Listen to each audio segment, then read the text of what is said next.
10 litre. எத்தனை 10 litre 23 கிலோவுக்கு 10 litre வரும்.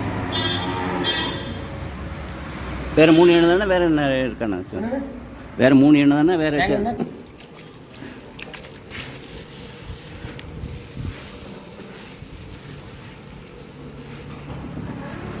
அப்படியே வாங்கிட்டு தட்டி போட்டுடலாம். ஆமாம், அப்படியே வாங்கிட்டு காஞ்ச பருப்பாகவே இருக்குது. பச்சைக்கல்ல வாங்கிட்டு வந்து போட்டுவிட வேண்டியது. கடலையை வாங்கிட்டு கடலை உடச்சே கொடுத்துருவாங்க, பருப்பாகி கொடுத்துருவாங்க. ஆமாம்.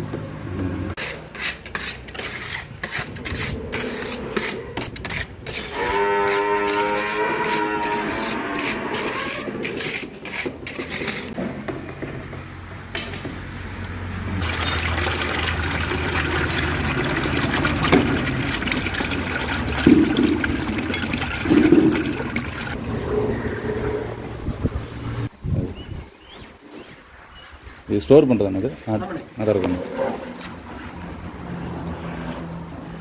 இது இந்த சோலார் இதில் வரும்.